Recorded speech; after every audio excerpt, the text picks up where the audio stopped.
Hey everyone, welcome back to Ragtag Stacking. Today's video I want to talk a little bit about the paper to physical ratio for both silver and gold. Now the ratio is bad for gold, don't get me wrong, but it's horrible for silver. It is just ridiculous what the ratio is. And I just stack the physical stuff. I don't have any paper gold or silver at the moment.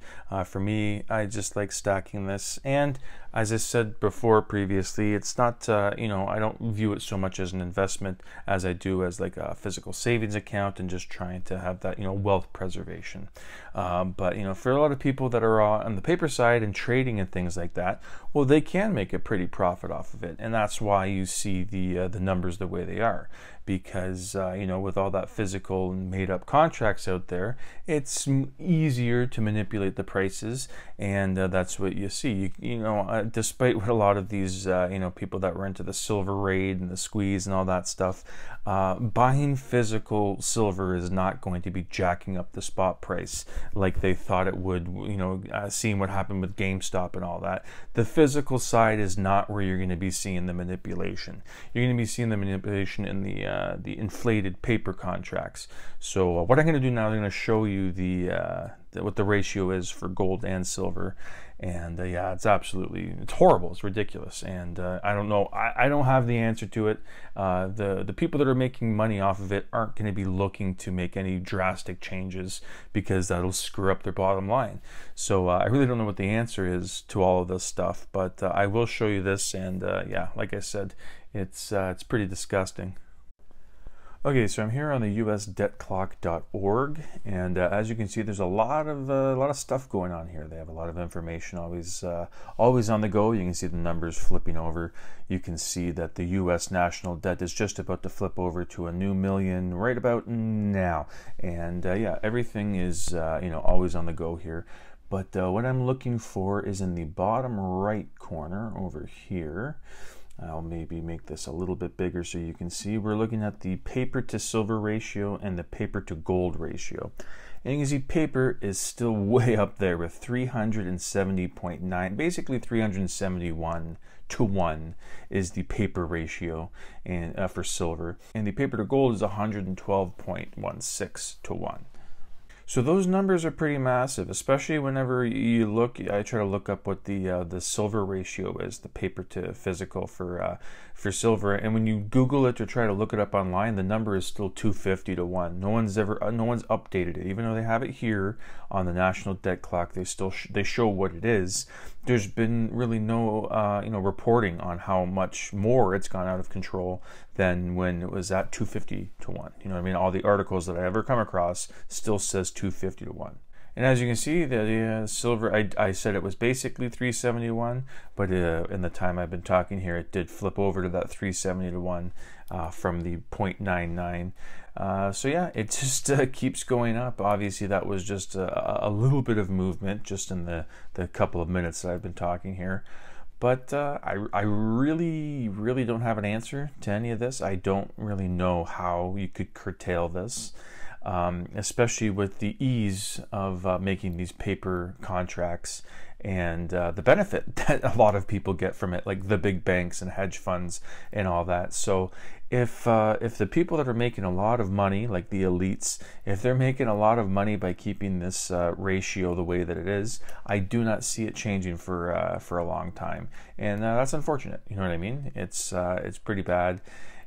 Because if you start to see that paper to silver ratio go down and you start seeing those made up paper contracts go away, then you might start seeing a little bit of movement in the upward trajectory for silver. But while it's being artificially suppressed with these paper contracts, I'm not sure you can expect much. And for gold, obviously 112 to 1 is still pretty big, but it's not as monumentally awful as the paper silver. So there you go, there you have it. That was the usdebtclock.org, and I do love going on there because I kind of, I don't know, I lose a couple of minutes there every time I go on there, just kind of staring slack-jawed at all those moving numbers and just seeing it seems like made up amounts of money that are on the debt clock there. It's absolutely ridiculous. And you can see like just millions roll over in the matter of minutes, just accumulating more debt. And as I said previous in this video, I do not have an answer to it. I don't know how this is going to be resolved. And if you were to ask me, what do you think is more likely to happen in the future? What will we see first? Will we see 200 to 1 paper or 500 to 1 paper? If you were to ask me that, I would, right now, the way things are looking and the way the trends of everything, I would say we're probably going to see 500 to 1 silver before it gets back down to, say, 200. And that's strictly just because it's making people money. You know what I mean? If it's going to continue to make people money, then it isn't a problem. It's not a problem that needs fixing, because all of these people, the main focus is making money. And if this is a thing that will make them money, then it's not a problem. And yes, I do not know what needs to happen for the people that are benefiting from it to look at it the way everyone else is looking at it, which is a colossal, mistake. Having 370 to 1 as the ratio. It's a bit out of control with all of those fake paper contracts that are out there that are worthless. They're just printing them up out of nowhere.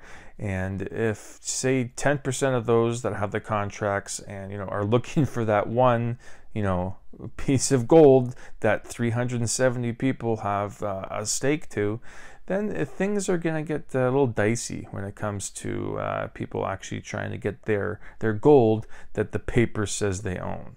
And that's why I believe in that old adage, if you can't hold it, you don't own it. So that is the main takeaway here. I do know that there are a lot of people that play both sides, you know what I mean? They are on the non-physical side of things and just trying to diversify their portfolio a little bit. I would like to hear from you what you think will happen next, if you think 500 to 1 is more likely than 200 to 1. And if you're more experienced with this and you have any sort of ideas on how this could be fixed, how the ratio can be a little bit more balanced or in control, and not just a runaway train heading to 400, and who knows how long it'll be to get to 500 to 1. Yeah, that was just a quick little video here. I want to talk about the paper to physical for silver and gold. But that is it for today's video. Thank you so much for watching, and I hope you come back for the next one. Thank you.